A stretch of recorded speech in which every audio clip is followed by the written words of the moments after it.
In the name of the Father, and of the Son, and of the Holy Spirit.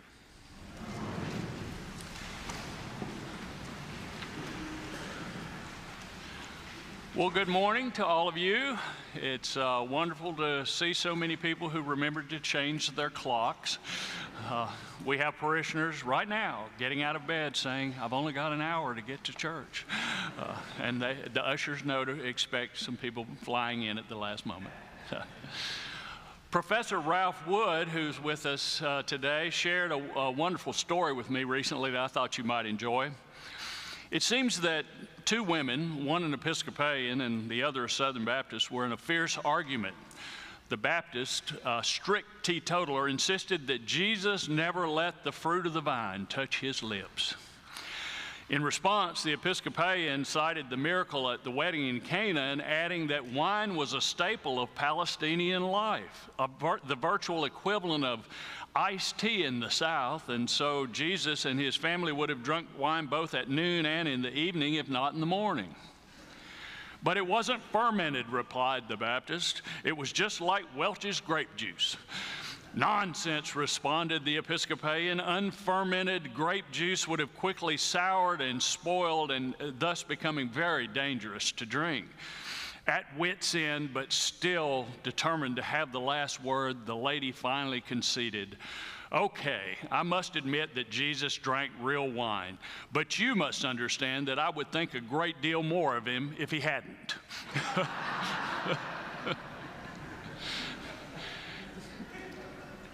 Having read today's gospel, I can't imagine how I could like Jesus more.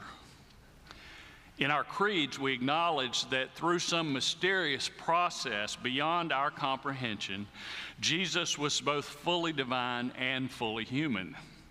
And in today's reading from Luke, we see Jesus at his very most human, his most exposed, his most vulnerable, and for me, his most endearing. Because, to be honest, when I read this story, I know that Jesus gets me. Today's account of Jesus' testing in the desert is arguably the most deeply personal and intimate insight into Jesus the human anywhere in the Bible. After all, there were no witnesses to these events, so unless the story was simply made up of whole cloth by the writers of Luke's gospel, which Chris just read, which I don't believe, this is Jesus' very own personal account of his experience in the desert. Recall that Jesus had just been baptized, and God had declared him to be his son. He is about to begin his public ministry, but it seems the Holy Spirit moved him to stop and ask a question, perhaps the most important question of all. What does it mean to be God's son? Or put another way, who am I? So the Spirit leads him out into the desert to think and to pray and to listen and to discern. And it is in this 40-day sojourn that he confronts the adversary every one of us confronts every single day, the one within himself.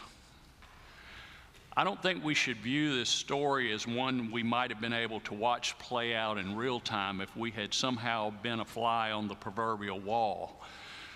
While Jesus, when later recounting his experience to his friends, may have used the language of a morality play in which a protagonist and antagonist battle it out in the desert for his soul, it is almost certainly true that the account we read was a conversation Jesus had with himself as he dove deep within his psyche to determine what it meant to be a son of God.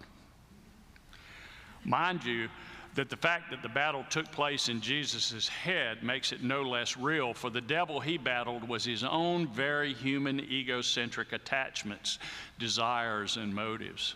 And any one of us who has faced a moral dilemma in our lives, and that would be all of us, knows that the most powerful enemy we face is the one within. There's a Native American proverb that many of you have heard in which a grandfather explains to his grandson that we each have two wolves living within us who are always fighting. Using modern terminology, one of the wolves is our ego-centered self, and the other is our true, authentic self, the one made in God's image and likeness. The grandson asks, "But grandfather, which wolf wins?" And the grandfather replies, "The one you feed." Thomas Merton taught that while the ego is a part of who we are, it's not all that we are. That the true self, or as he sometimes called it, the whole self, is that which God created us to be. The one who lives life in love and joy and peace, having awakened to a sense of awe and gratitude. One who is filled with a sense of liberation from the need to fabricate anything, to produce anything, to acquire anything, to attain anything, to be the person God created us to be. For all that is required, Merton taught, has already been given to us. Our true whole selves are already at one with God, already at one with each other, already at one with all of God's creation, intimately and intricately connected in a beautiful web of life. So there's nothing for us to do other than to love.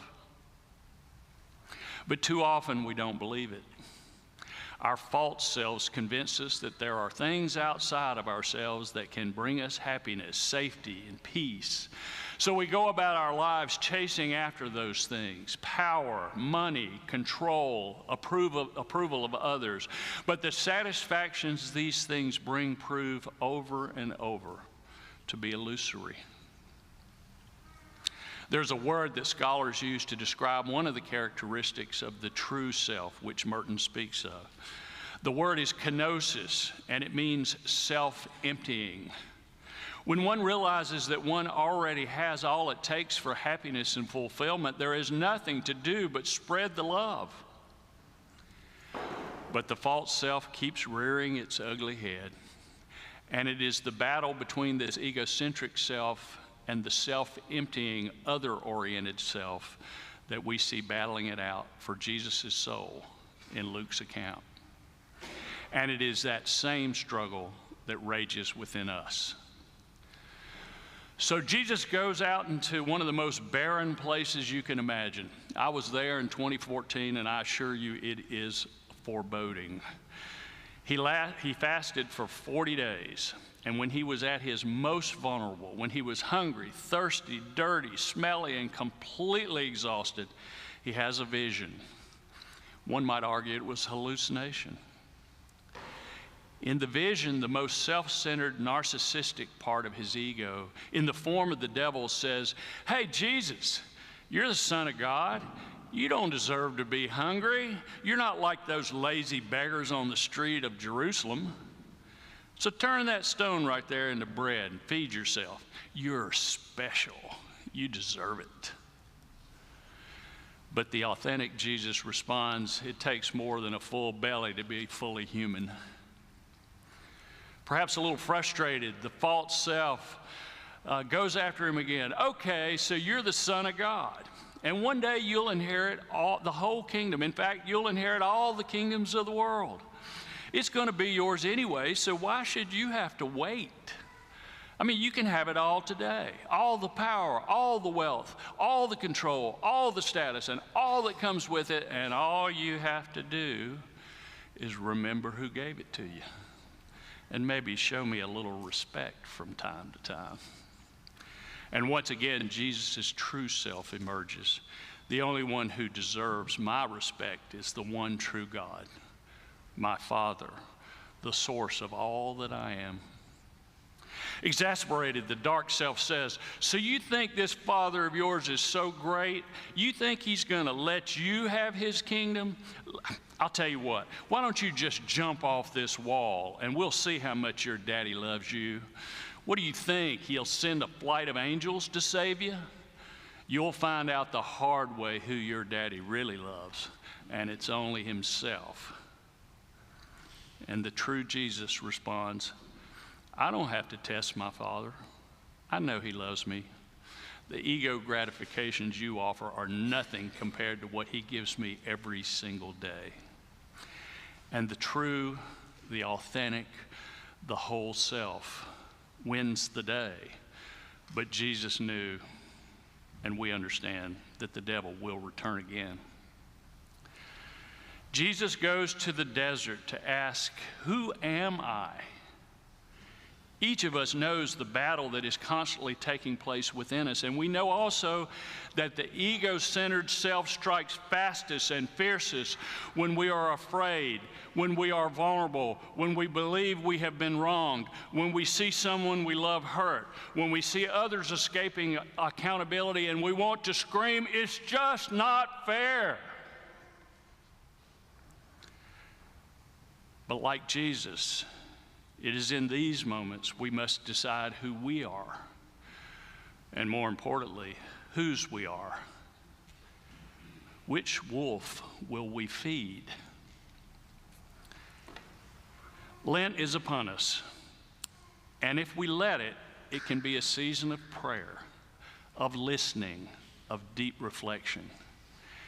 It can be a time of self-examination. It can be our time in the desert when we discover who we really are, children of God, made in God's own image and likeness, not imprisoned by our egocentric wants, needs, desires, attachments. We are free to be who we are at the most human and the most divine. Perhaps this is the year that, having done the work during Lent, we will wake up on Easter morning to a transformed, we might even say a resurrected heart. And when we look in the mirror, we will smile in recognition, for we will know exactly who is staring back at us.